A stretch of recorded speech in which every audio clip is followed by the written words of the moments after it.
আসসালামু আলাইকুম, সবাই কেমন আছো আপুরা? আলহামদুলিল্লাহ আমি ভালো আছি। আজকে আমি তোমাদেরকে 34 সাইজের 34 সাইজের একটা কামিজের মেজারমেন্ট দেব। এখানে তালপাটের পেছনের গলার এবং হাতার মেজারমেন্ট নেই, তবে মূল মেজারমেন্টগুলো আছে।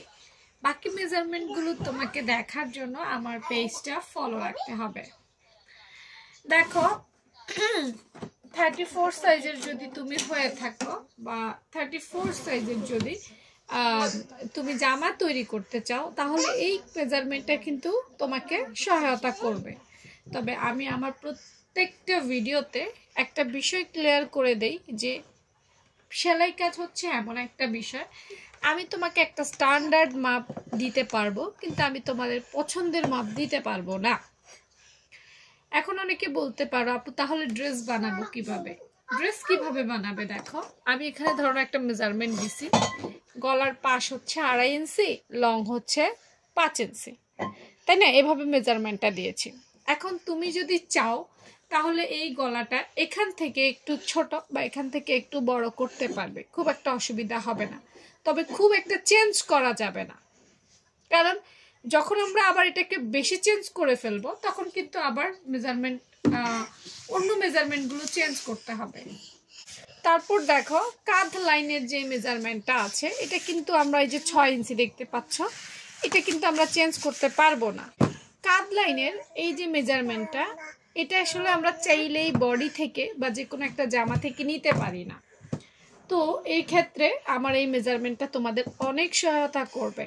তারপর আরেকটা বিষয় আমি বলে নেই, সেটা হচ্ছে মনে করো ঘের, জামার ঘের আমি এখানে 10 ইঞ্চি দিছি, তুমি চাইলে তোমার পছন্দ মতো বাড়িয়ে বা কমিয়ে নিতে পারবে, কোনো অসুবিধা নেই। তারপর দেখো, এখানে লম্বার একটা মেজারমেন্ট আছে 40, হ্যাঁ আমি 40 দিয়েছি, এটা আমি একটা স্ট্যান্ডার্ড সাইজ দিছি, তুমি চাইলে কমাইতেও পারবা বাড়াইতেও পারবা। এইভাবে আসলে কিছু কাস্টমাইজ করে তুমি একটা ড্রেস বানাইতে পারবা, পছন্দ মতো নিতে পারবা, কিন্তু মূল কিছু মাপ আছে সেলাই কাজে, সেগুলো তুমি চেঞ্জ করতে পারবা না। যেমন কাট ডাউন 0.5, মানে আমরা যে কাট ডাউন করবো সেটা 1/2 ইঞ্চি কাট ডাউন করবো, এটা তুমি চেঞ্জ করতে পারবা না। তারপর আমি মোহরা 6 ইঞ্চি দিছি, এটা তুমি চেঞ্জ করতে পারবা না। বডিতে আমি 8.5 ইঞ্চি দিছি, এটা তুমি চেঞ্জ করতে পারবে না। হ্যাঁ, এই যে বিষয়গুলো আসলে যারা সেলাই কাজ জানে তারা কিন্তু এই ব্যাপারগুলো সুন্দরভাবে বোঝে। সুন্দরভাবে গুছিয়ে যদি তুমি কাস্টমাইজ করে ড্রেস বানাও, তাহলে তোমার ড্রেস একদম 100% অ্যাকুরেট হবে, নতুবা কিন্তু তোমার ড্রেস একদম অ্যাকুরেট হবে না। আর এখানে দেখো, আমি প্রত্যেকটা মেজারমেন্ট সুন্দর করে লিখে দিয়েছি, তোমরা পরে তোমাদের সাথে মিলে গেলেই তাইলে তৈরি করতে পারবে, নতুবা কিন্তু ড্রেস নষ্ট হবে। বারবার একটা কথা কিন্তু বলে দেই আমি, নতুবা তোমাদের ড্রেস নষ্ট হবে। তো ভালো থেকো। এই ধরনের ড্রয়িং মেজারমেন্ট, রেডিমেড মেজারমেন্ট পেতে অবশ্যই আমার পেজ ফলো রাখতে হবে। পেজ যদি ফলো না রাখো তাহলে কিন্তু নেক্সট ভিডিও তোমার কাছে পৌঁছাবে না। ভালো থেকো সবাই, আল্লাহ হাফেজ।